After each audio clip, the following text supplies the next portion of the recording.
Hello guys, welcome back to my channel. तो आज की इस वीडियो में आपको दिखाऊंगा कि आप अपना जो लोकल डिस्क सी होता है या जो इंटरनल डिस्क होते हैं जो आपके लैपटॉप पे पीसी में होते हैं उसको आप स्प्लिट कैसे कर सकते हैं। जैसे आप विंडोज़ 10 या विंडोज़ 11 या जो भी आपका विंडोज़ होता है आप इंस्टॉल करते हैं अपने पीसी में, तो आपको एक ही ड्राइव आती है, हाँ वो होती है विंडोज़ लोकल डिस्क सी। तो आज मैं दिखाऊंगा आप वो कैसे स्प्लिट कर सकते हैं। तो let's get straight to the video.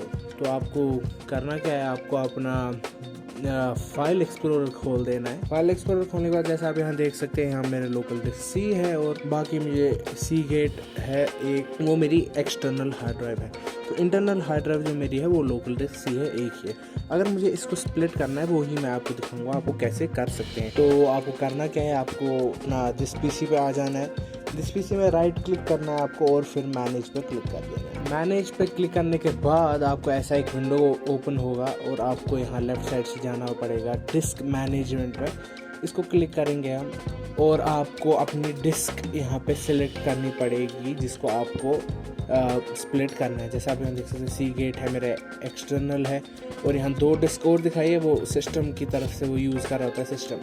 तो हम करेंगे अब लोकल डिस्क सी को सिलेक्ट करने के बाद हम इसको राइट क्लिक करेंगे। राइट क्लिक करने के बाद हम इसको श्रिंक वॉल्यूम पे क्लिक करेंगे और यहाँ आपको थोड़ा सा वेट करना पड़ेगा। आप यहाँ देख सकते हैं, यहाँ दिखा रहा है प्लीज़ वेट।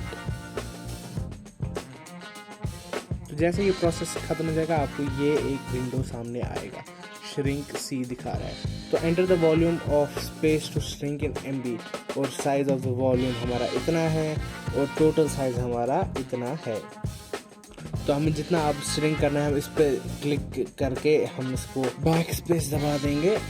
बैक स्पेस दबा के हम इसको सारा क्लियर कर देंगे और फिर हमें जैसे मैं 300 GB इसमें स्प्लिट करना चाहता हूँ, जो मेरी नई बनेगी उसको मैं 300 रखना चाहूँगा।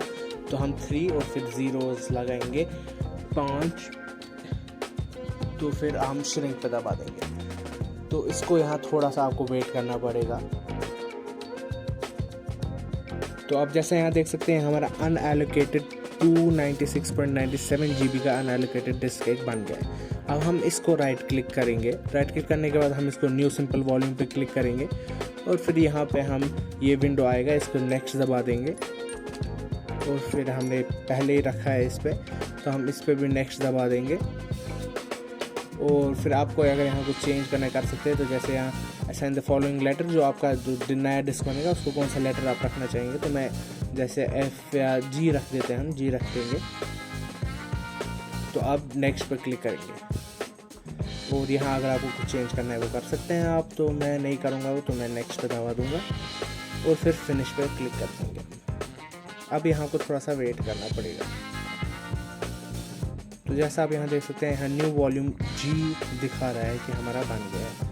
तो हम अब इस विंडो को क्रॉस करेंगे और आप यहाँ भी देख सकते हैं हमारा न्यू वॉल्यूम G यहाँ पे बन चुका है। तो आज के लिए इतना ही गाइज, लाइक शेयर कमेंट ज़रूर करना। तब तक के लिए बाय।